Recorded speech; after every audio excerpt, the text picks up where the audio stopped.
When the saloon's heavy wooden doors slammed against the wall, the air inside froze for a second. The tired men didn't let go of their glasses but couldn't take their eyes off the chaos entering through the doorway. Dusty coats, the sharp scent of liquor rising from cracked glasses, echoes of old fights buried under tables. And right then, a young woman appeared, being dragged in by her arms between two men. She didn't lower her gaze, nor did she lose the smirk on her lips. Her hair was messy, but her eyes held both defiance and a secret, like water carried by a river that had run dry for years. Her name was Lena, or at least, no one had dared call her anything else. In her early 20s, her thin but strong body was dressed in an old work outfit. Mud stains on her shoes, bruises settled in her hands. But nothing could drown out the storm in Lena's eyes. Beside her stood someone whose arms had only just healed, looking on with the deep resolve of an old wound in his eyes. His name was Paul Schneider, once a successful farmer, now a man trying to survive on the ruins of his dreams. His left leg had a slight limp, and he tried to keep his anger in check with hands buried in a worn sweater. From the crowd, a rough man stepped forward, a shameless grin on his red face. "No one can handle this girl. She won't cook, won't listen. Spent the whole day arguing at my farm. Whoever wants her, take her for free if you think you can break her." Laughter erupted. At that moment, Lena shot back with a sharp reply. "Why don't you learn to handle your own pride before trying to handle someone else?" Her words hit the room like a slap. The man slapped her in the face in anger. She fell, but didn't cry. She got up with one hand and wiped the blood from her lip without looking away. Until then, Paul had been sitting silently in the corner. With a small motion, he stood from his chair. The room fell heavy. He walked to Lena and pulled out an old, worn leather wallet, placing a few coins on the table.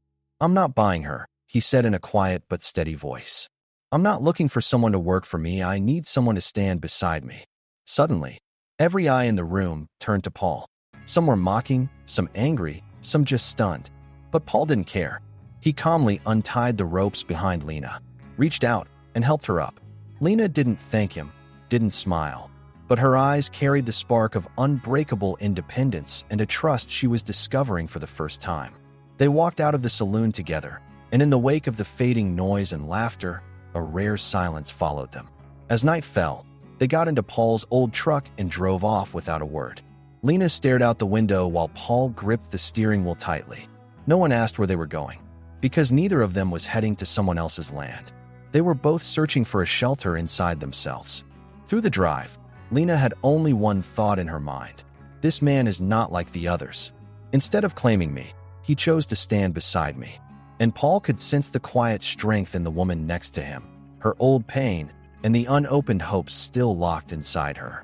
The farm they arrived at was worn down, perched on the edge of a cliff, but it carried the marks of a life that had fought hard to keep going. Lena stepped out on her own.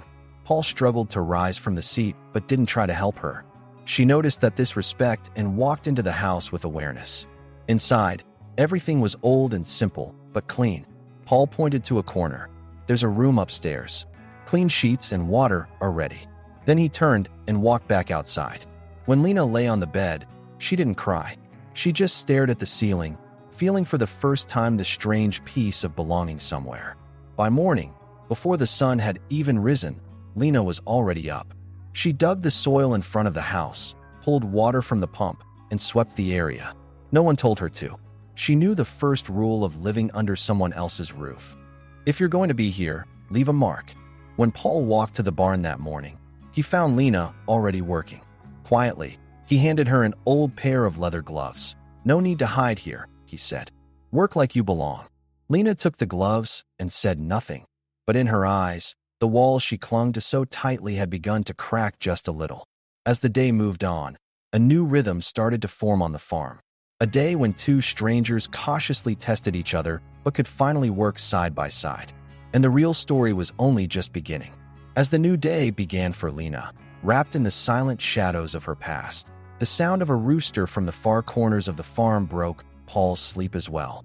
Lena was in the barn, changing the horse's feed, lifting heavy loads with her bare hands through the muddy ground, acting not because someone yelled at her or gave orders, but simply because it felt like the right thing to do.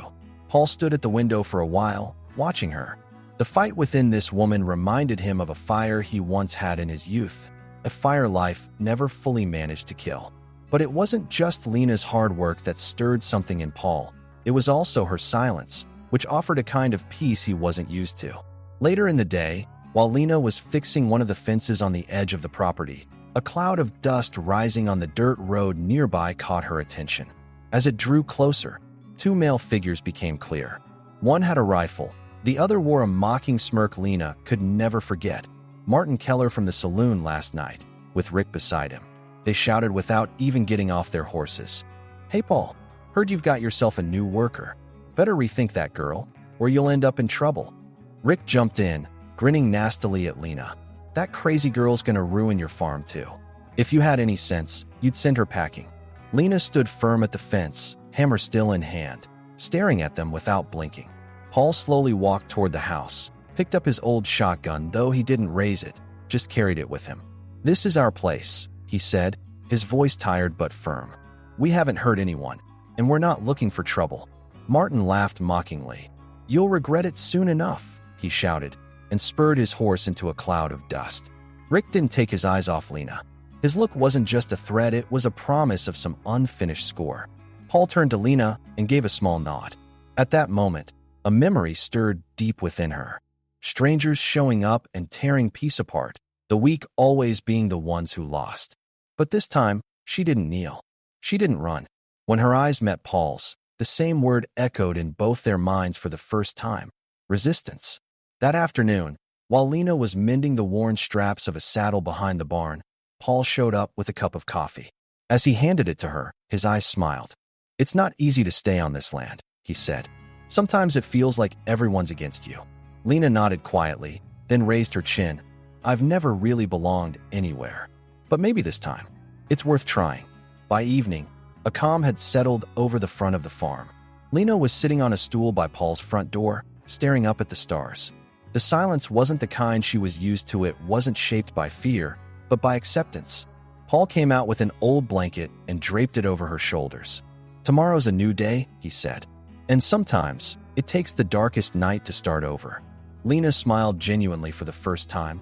"You're not afraid of the dark, are you, Paul?" Paul gave a small nod. "I'm not afraid of the dark, but sometimes, I am afraid of being alone." And in that moment, the weight on Lena's shoulders lifted just a little. Because no matter how much someone's been thrown around in life, when someone tells you, you're not alone, something changes inside. As the night wore on, Lena lay in that small attic bed and, for the first time, said to herself, "I could stay here." Outside, the wind rattled the old windows, and the horses whinnied restlessly. But inside, Lena's heart beat with a new kind of unexpected trust. The next morning, when Lena woke early and headed to the barn, she noticed something had changed.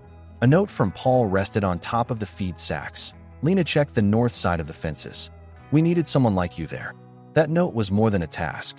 It was the most beautiful acceptance she'd heard in years. As she walked toward the northern fences, she noticed fresh hoofprints in the soil. She stopped for a second, alert. Then a figure burst out from between the trees. Rick, holding a stolen farm tool, running straight at her. Lena didn't back down. She grabbed a stick and got into a defensive stance. Rick hesitated at her determined gaze, then lunged. But Lena quickly grabbed his arm and threw him to the ground. He was lighter than she expected. He swore angrily as he fell. "This is just the beginning," he hissed, then ran off and disappeared. Lena took a deep breath. It was the first time she had physically stood up to someone and she hadn't been afraid. For the first time, she truly felt like she could be someone who stands beside. That day, when Lena returned to the farm, Paul watched her quietly. And for the first time, the silence between them was filled with pride. Because sometimes, true belonging doesn't start by knocking on a door and asking permission. It begins by standing your ground and facing your fears together. And even though they were only at the beginning of the road, for Lena and Paul, life was no longer about the ghosts of the past, but the possibilities of the future. Before the morning sun had even warmed the ground, Lena was digging at the back of the farm with a heavy shovel in her hands. The events of the night before were still on her mind.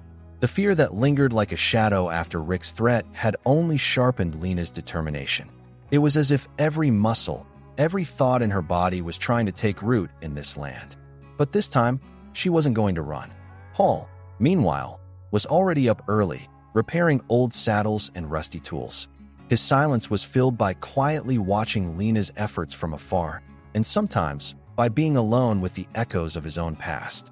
But now, the silence between the two of them no longer held tension. It was growing into something like a partnership.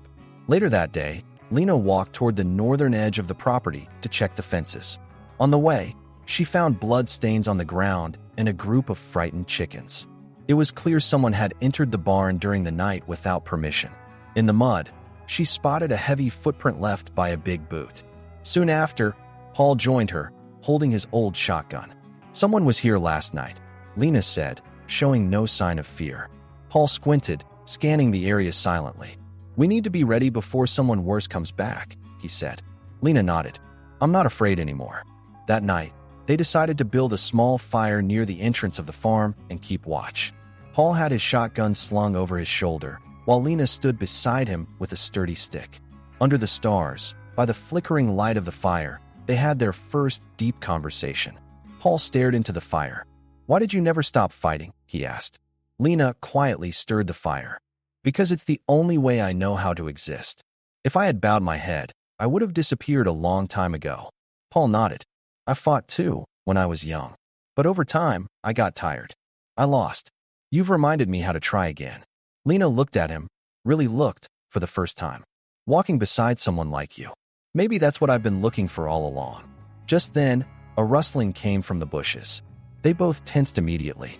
Paul quietly raised his shotgun, while Lena focused her attention on their surroundings. After a brief silence, Rick's voice echoed in the dark. "Paul, you don't belong here. This land answers to me." Rick had returned with a few other men, holding sticks, with wicked smirks on their faces.